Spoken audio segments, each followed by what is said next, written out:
Mon mari est mort, mais j'étais enceinte de l'enfant de son meilleur ami. C'est mon secret le plus sombre. Je m'appelle Ameline. J'ai 26 ans. Je vis dans une petite ville. Les maisons y sont anciennes et belles. Les rues sont calmes. Ici, tout le monde connaît tout le monde. C'est pour cela que les secrets sont difficiles à garder. Pourtant, j'ai un secret. Un très grand secret. Mon mari, Philippe, est mort dans un accident de voiture. C'était un homme bon. Tout le monde l'aimait. Mais personne ne connaît la vérité sur mon bébé. Pas même son meilleur ami Samuel. Aujourd'hui, je veux vous raconter mon histoire. Je veux vous dire comment tout cela est arrivé. C'est une histoire d'amour, une histoire d'erreur, une histoire au cœur très lourd. Peut-être que vous aussi vous avez un secret. Peut-être que vous comprenez ce que je ressens. Laissez-moi commencer par le début. J'ai rencontré Philippe quand j'avais 20 ans. Il était beau. Il avait un sourire doux et rassurant. Il travaillait à la banque de notre ville. Moi, je travaillais dans une boutique de fleurs. J'aimais les fleurs. J'aimais leurs couleurs et leurs parfums. Un jour, Philippe est entré dans la boutique pour acheter des fleurs pour sa mère. Nous avons commencé à parler. Il était drôle. Il me faisait rire. Après ce jour-là, il est revenu chaque semaine à la boutique. Mais il n'achetait plus de fleurs pour sa mère. Il achetait des fleurs pour moi. Nous sommes tombés amoureux très vite. La vie était belle. Nous nous sommes mariés 2 ans plus tard. C'était un grand mariage. Tous nos amis étaient là. Mes parents étaient heureux. Les parents de Philippe étaient heureux aussi. Et le meilleur ami de Philippe, Samuel, était son témoin. Samuel et Philippe étaient comme des frères. Ils avaient grandi ensemble. Ils avaient joué au football ensemble. Ils étaient allés à l'école ensemble. Samuel était différent de Philippe. Philippe était calme et sérieux. Samuel était bruyant et plein d'énergie, mais il s'aimait profondément. Samuel était toujours chez nous. Il dînait avec nous. Il regardait des films avec nous. Il faisait partie de notre famille. J'aimais Samuel. C'était un bon ami. Il nous aidait à réparer les choses dans la maison. Il faisait des blagues quand nous étions tristes. Je n'ai jamais pensé à lui de façon romantique. J'aimais Philippe. Philippe était mon mari. Philippe était toute ma vie. Mais le mariage n'est pas toujours facile. Après 2 ans, les choses ont commencé à changer. Philippe s'est mis à travailler énormément. Il voulait acheter une maison plus grande.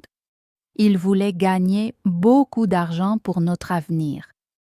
Il restait à la banque jusqu'à tard le soir. Moi, j'étais seule à la maison. Je préparais le dîner, mais il ne rentrait pas pour manger.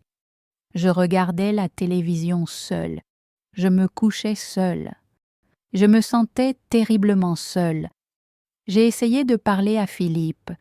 Je lui ai dit « Philippe, s'il te plaît, rentre plus tôt. Tu me manques. » Il m'a répondu « Je fais ça pour nous, Ameline. Je travaille pour notre famille. » Je comprenais ses raisons, mais mon cœur était triste. Je voulais un bébé. Nous avons essayé d'avoir un enfant pendant longtemps, mais rien ne se passait. Chaque mois, je pleurais. Chaque mois, Philippe était triste lui aussi. Cela nous a éloignés l'un de l'autre. Nous avons cessé de parler. Nous avons cessé de rire. La maison était devenue très silencieuse. Puis, un soir de pluie, tout a changé. C'était un mardi. Il pleuvait très fort, le vent soufflait violemment. Le tonnerre faisait un bruit terrible. J'avais peur des orages. J'ai appelé Philippe. « Philippe, s'il te plaît, rentre à la maison. L'orage est violent. J'ai peur. » Il a répondu « Je ne peux pas rentrer maintenant, Ameline. J'ai une réunion très importante. Je vais être en retard. Va te coucher. » Puis il a raccroché. Je me suis assise sur le canapé et j'ai pleuré. Je me sentais si petite, si seule. J'avais besoin que quelqu'un me prenne dans ses bras. Puis la sonnette a retenti. J'ai essuyé mes larmes et je suis allée ouvrir la porte. C'était Samuel. Il était trempé par la pluie. « Salut, Ameline », a-t-il dit. Je passais par là. J'ai vu la lumière allumée. Je sais que tu détestes les orages. Philippe est là? Non, ai-je répondu. Philippe travaille. Samuel a regardé mon visage. Il a vu mes yeux rouges. Il a vu que je pleurais. Ça va? A-t-il demandé. Sa voix était douce. Non, ai-je dit. Ça ne va pas. Samuel est entré. Il a enlevé son manteau mouillé. Nous sommes allés dans la cuisine. J'ai préparé du thé. Mes mains tremblaient. Samuel les a remarquées. Il m'a pris la tasse des mains. « Assieds-toi, Ameline », a-t-il dit. Nous nous sommes assis à la petite table de la cuisine. Nous buvions le thé brûlant. La pluie frappait contre la fenêtre. C'était bruyant dehors, mais à l'intérieur, il faisait chaud. Samuel m'écoutait. Je lui ai tout raconté. Je lui ai parlé de Philippe, du travail, du bébé que nous n'arrivions pas à avoir, de ma solitude. J'ai l'impression d'être invisible, ai-je dit. J'ai l'impression que Philippe ne me voit plus. Samuel a tendu la main par-dessus la table et il a pris la mienne. Sa main était chaude et forte. « Tu n'es pas invisible, Ameline, » a-t-il dit. « Tu es belle. Tu es extraordinaire. Philippe est aveugle s'il ne voit pas ça. » J'ai plongé mon regard dans ses yeux. Ils étaient bleus et pleins de douceur. Il me regardait avec tellement d'attention. À ce moment-là, je n'ai pas vu le meilleur ami de mon mari. J'ai vu un homme qui m'écoutait, un homme qui se souciait de moi. Je ne sais pas exactement comment cela s'est produit. Nous étions tristes. Nous étions seuls. L'orage faisait rage dehors. Nous nous sommes rapprochés. Il m'a prise dans ses bras pour me réconforter. Puis il m'a embrassée. J'aurais dû l'arrêter. J'aurais dû le repousser. J'étais mariée. J'aimais Philippe. Mais j'étais faible. J'avais tellement faim d'amour. Je lui ai rendu son baiser. Cette nuit-là, nous avons fait une erreur. Une grande erreur. Samuel est resté avec moi. Le matin, le soleil s'est levé, l'orage était terminé.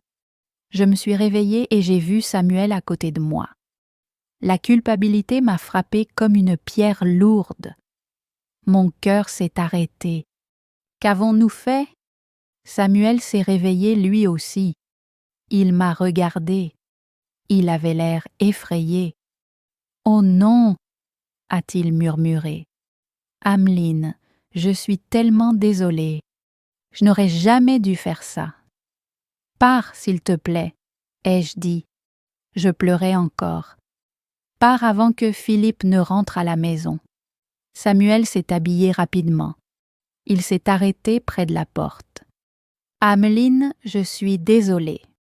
Je tiens à toi, mais c'était une erreur. Nous devons oublier ce qui s'est passé. Nous ne devons jamais en parler à Philippe. Ça le détruirait. »« Je sais, » ai-je répondu. « Va-t'en, s'il te plaît. » Samuel est parti. Je me suis retrouvée seule à nouveau. Je me sentais sale. Je me sentais horrible. J'ai nettoyé la maison, j'ai changé les draps du lit, j'ai essayé d'effacer cette faute comme si l'eau pouvait tout laver. Je me suis promis d'être une meilleure épouse, d'aimer Philippe davantage, de ne plus jamais refaire ça. Philippe est rentré ce soir-là. Il avait l'air fatigué. « Je suis désolée d'être rentré si tard hier soir », a-t-il dit. Il a embrassé ma joue. J'ai eu la nausée, mais j'ai souri. « Ce n'est pas grave, Philippe. Je t'aime. Je voulais réparer mon mariage. Je voulais oublier Samuel. » 2 jours plus tard, l'accident s'est produit. C'était un jeudi. Philippe m'a appelé dans l'après-midi.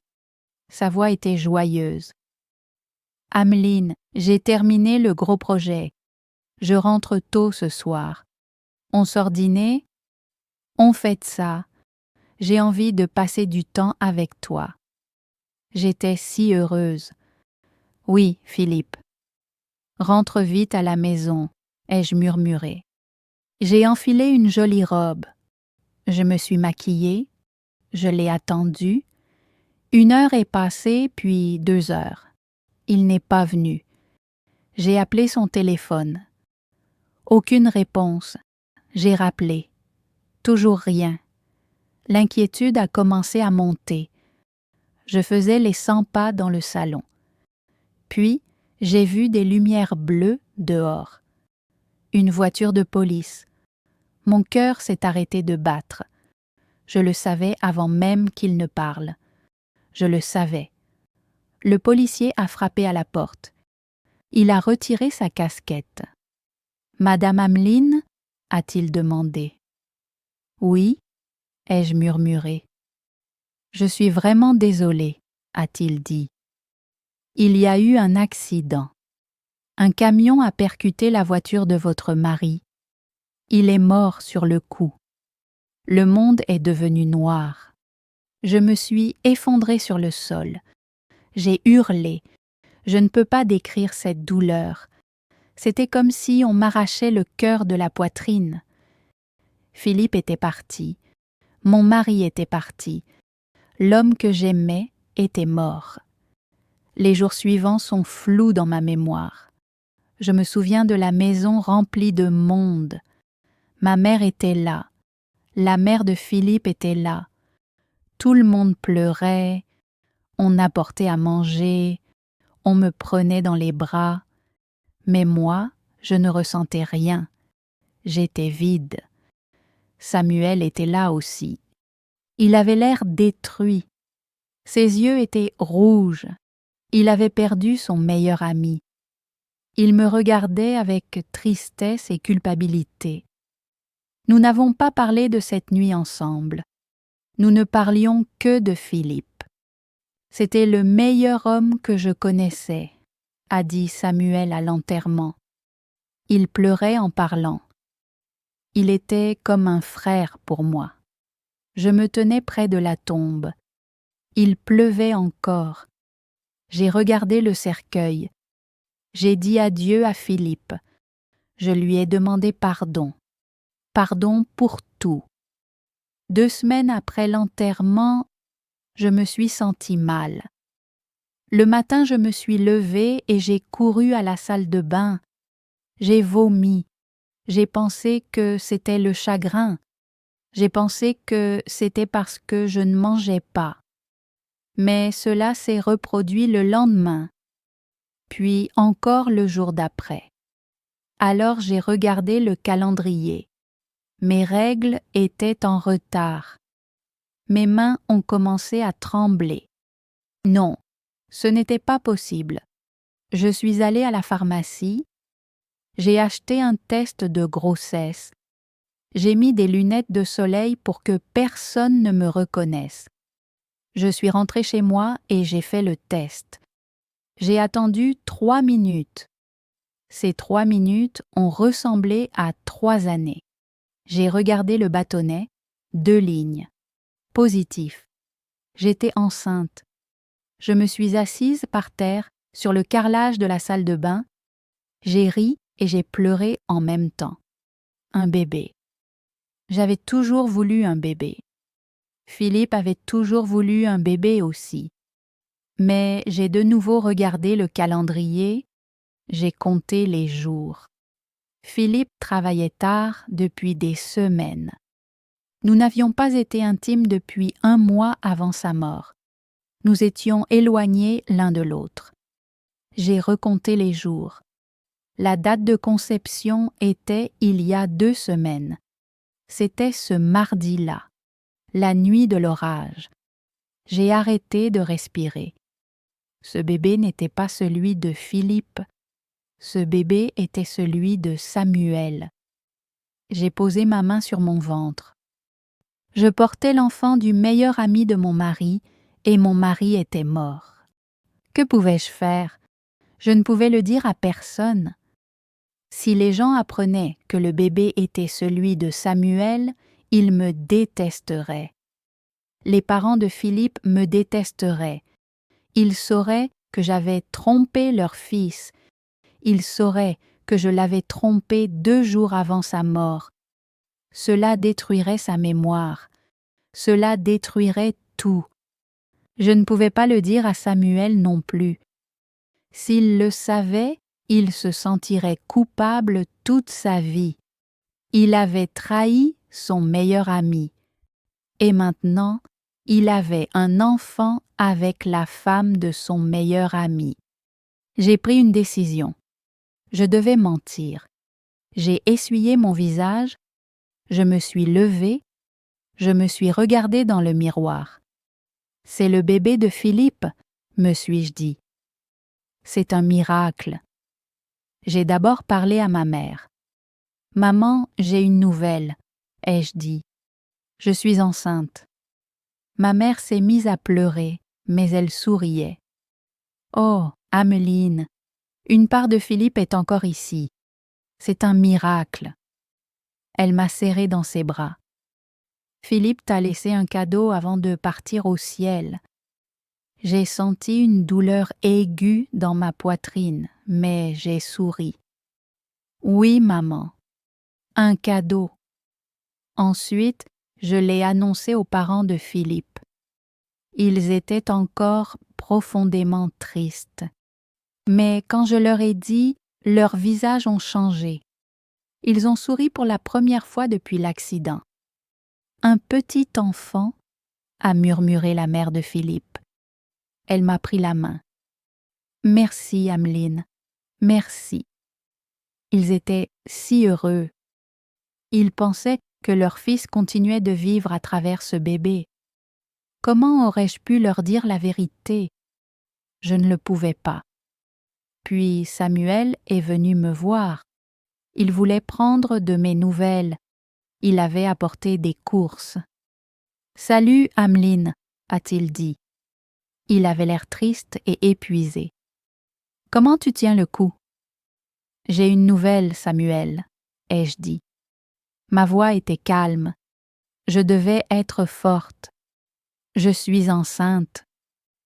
Samuel s'est figé. Son visage est devenu blanc. Le sac de course lui a échappé des mains. « Enceinte ?» a-t-il demandé. Mais comment? C'est arrivé avant l'accident, ai-je menti. C'est le bébé de Philippe. Samuel me fixait. Je voyais qu'il faisait les calculs dans sa tête. Lui aussi comptait les jours. Je l'ai regardé droit dans les yeux. Je n'ai pas cligné des paupières. C'est le bébé de Philippe, ai-je répété fermement. Samuel a laissé échapper un long souffle. Ses épaules se sont relâchées. Il m'a cru. Ou plutôt, il voulait me croire. Il ne voulait pas imaginer que cet enfant puisse être le sien. Ce serait trop douloureux. « Waouh !» a murmuré Samuel. Des larmes ont rempli ses yeux. Philippe va être père. C'est incroyable, Ameline. Il m'a prise dans ses bras. Je t'aiderai, a-t-il dit. Philippe n'est plus là, alors je serai là pour toi. Je te le promets. Les mois suivants ont été très difficiles. Mon ventre s'arrondissait. Je sentais le bébé bouger. Chaque fois qu'il donnait un coup, je pensais à Samuel. Samuel a tenu sa promesse. Il venait chez moi tous les week-ends. Il a réparé le toit, il a peint la chambre du bébé. Nous l'avons peinte en jaune. Il a monté le berceau. Un jour, nous étions dans la chambre du bébé. Samuel peignait le mur. J'étais assise sur une chaise et je le regardais. Il avait tellement l'air d'un père, mais lui se voyait comme un oncle. « J'aimerais que Philippe puisse voir ça », a dit Samuel. Il a posé le pinceau. Il voulait tellement cet enfant. « Je sais », ai-je répondu doucement. « Il me manque tous les jours », a-t-il ajouté.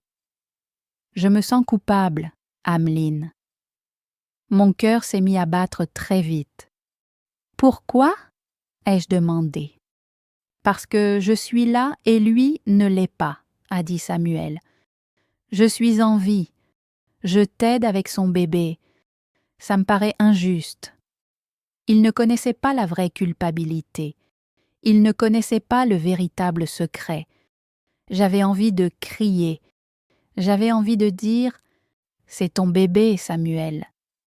Mais je me suis mordu la lèvre. Je suis restée silencieuse. Je suis allée chez le médecin seule. Je ne voulais pas que Samuel m'accompagne au rendez-vous. J'avais peur que le médecin parle des dates. J'avais peur que la vérité éclate. Le médecin a dit que le bébé allait bien. C'était un garçon, un fils. Je l'ai annoncé à Samuel et à ma famille. C'est un garçon. Tout le monde a célébré. Un petit Philippe, disait-il. Il ressemblera à son père. Moi, j'étais terrorisée. Et s'il ressemblait à Samuel, Samuel avait les yeux bleus et les cheveux blonds. Philippe avait les yeux marrons et les cheveux foncés. Si le bébé avait les yeux bleus, les gens se poseraient des questions. Chaque nuit, je priais. « S'il te plaît, » murmurais-je, « fais qu'il me ressemble ou qu'il ressemble à Philippe. S'il te plaît, ne le fais pas ressembler à Samuel. » Le jour de l'accouchement est arrivé. C'était le printemps. Les fleurs étaient en train d'éclore. J'ai senti les premières douleurs le matin. J'ai appelé ma mère. Elle m'a conduite à l'hôpital. J'ai accouché pendant 12 heures. C'était douloureux. J'ai pleuré en appelant Philippe. Je voulais mon mari. Mais il n'était pas là. Samuel est venu à l'hôpital. Il a attendu dans la salle d'attente avec les parents de Philippe. Ils faisaient les 100 pas. Ils étaient nerveux. Enfin, le bébé est né. L'infirmière l'a nettoyé, puis l'a enveloppé dans une couverture. Elle me l'a donné. J'ai regardé mon fils. Il était si petit, si rose. Il avait un petit nez, de minuscules doigts. J'ai regardé ses cheveux. Ils étaient très clairs, presque blonds.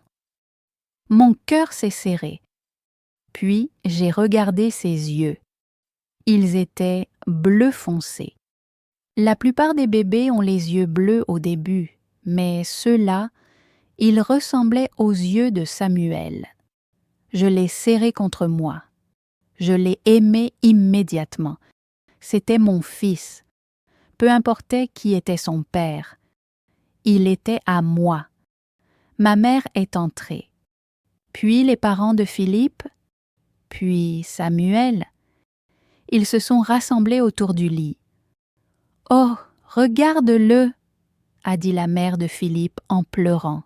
« Il est magnifique. »« Il a le nez de Philippe » a dit son père. Les gens voient ce qu'ils veulent voir. Ils voulaient voir Philippe, alors ils voyaient Philippe. Samuel s'est avancé. Il a regardé le bébé, il a vu ce duvet blond sur sa petite tête, il s'est arrêté. Une seconde, juste une seconde, j'ai vu une question passer dans ses yeux. Il a regardé le bébé puis moi. J'ai retenu mon souffle. Est-ce qu'il savait? Est-ce qu'il se reconnaissait dans cet enfant? Puis Samuel a souri.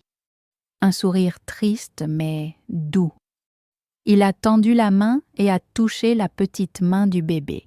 « Il est parfait, Ameline, a-t-il dit. Philippe serait tellement fier. » J'ai expiré lentement. Il ne se doutait de rien. Ou peut-être qu'il ne voulait pas se douter. Nous avons appelé le bébé Milo, le petit Milo. Le temps a passé très vite. Milo a maintenant 2 ans. Il court partout dans la maison. Il rit fort. C'est un enfant heureux. Samuel fait toujours partie de nos vies. Il vient dîner à la maison. Il joue au football avec Milo dans le jardin. Il lui apprend des choses. Parfois, je les regarde tous les deux ensemble. Je vois 2 personnes avec les mêmes cheveux blonds. Je vois 2 personnes avec les mêmes yeux bleus.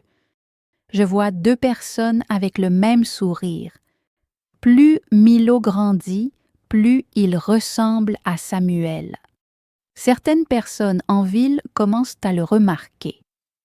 Un jour, ma voisine, Madame Gabel, m'a arrêtée dans la rue. Elle a regardé Milo dans sa poussette. « Comme il grandit vite, » a-t-elle dit. « Et qu'il est blond, Philippe avait les cheveux si foncés. »« Oui, » ai-je répondu trop vite. « Ma mère était blonde. Il tient de mon côté de la famille. »« Ah, je vois, » a-t-elle dit. Mais elle m'a regardée avec une expression étrange. Je suis partie rapidement. Mon cœur battait à toute vitesse. Combien de temps puis-je garder ce secret? Combien de temps avant que quelqu'un le dise à voix haute? Chaque fois que Samuel regarde Milo, je me demande s'il sait. Parfois, je le surprends en train de fixer l'enfant. Il a l'air troublé. Il observe le visage de Milo comme s'il cherchait quelque chose. Mais il ne pose jamais de questions. Je vis avec ce secret chaque jour. Il est lourd. C'est un fardeau. Quand je regarde mon fils, je ressens un amour immense. Mais je ressens aussi de la culpabilité. Je mens à tout le monde. Je mens à mon fils. Un jour, Milo me demandera qui est son père. Je lui montrerai des photos de Philippe. Je lui dirai « Voici ton père. C'était un héros. Il t'aimait. » Mais son père biologique sera assis juste là, à table avec nous. Son père biologique sera l'oncle Samuel. Est-ce mieux ainsi? Si je dis la vérité, je perds tout. Samuel me détestera pour lui avoir menti. Les parents de Philippe me détesteront pour avoir trompé leur fils. Mon enfant sera perdu, confus. Si je garde le secret, tout le monde est heureux. Les parents de Philippe ont un petit-fils. Samuel garde intacte la mémoire de son meilleur ami. Milo a un père héros. Alors je garde le secret. Je suis une veuve. Je suis une mère. Et je suis une menteuse. Parfois, tard dans la nuit, quand la maison est silencieuse, je parle à Philippe. Je regarde sa photo accrochée au mur. « Je suis désolée, Philippe, » je murmure. Tellement désolée. J'ai fait une erreur, mais j'essaie de réparer. J'élève ce garçon pour qu'il devienne un homme bon comme toi. J'espère qu'il peut m'entendre. J'espère qu'il me pardonne. La vie n'est pas simple. Elle n'est pas noire ou blanche. Parfois, de bonnes personnes font de mauvaises choses. Parfois, l'amour est compliqué. Je regarde mon fils dormir dans son lit. Il est paisible. Il ne sait rien de l'orage. Il ne sait rien des secrets. Il ne connaît que l'amour. Et peut-être que cela suffit. Je le protégerai. Je protégerai Samuel. Je protégerai la mémoire de Philippe. Je m'appelle Ameline, et ceci est mon histoire. C'est une histoire lourde, mais c'est la mienne. Et j'ai appris une chose, la vie continue. Même après la mort, la vie continue. Une nouvelle vie arrive. Si vous portez un secret lourd, je veux vous dire une chose. Vous êtes forte. Vous pouvez survivre. Nous faisons ce que nous devons faire pour les personnes que nous aimons. Il est normal d'avoir peur. Moi, j'ai peur chaque jour. Mais quand je vois le sourire de mon fils, la peur disparaît. L'amour est la chose la plus importante. Pas l'ADN, pas le sang. L'amour. Samuel aime Milo. Je l'aime. Philippe aurait aimé Milo. C'est la vérité, et c'est la seule vérité qui compte. Merci d'avoir écouté mon histoire. J'espère que vous n'aurez jamais à garder un secret comme le mien. Mais si cela vous arrive, sachez que vous n'êtes pas seul. Nous avons toutes des secrets. Nous avons toutes un passé. Mais nous avons aussi un avenir. Et mon avenir, c'est mon fils. Je continuerai d'avancer. Je serai courageuse pour lui. Ceci est la fin de mon histoire, mais ce n'est que le début de la sienne. Au revoir, mes amis. Soyez bienveillants les uns envers les autres. Vous ne savez jamais quel secret une personne cache, ni quel fardeau elle porte dans son cœur.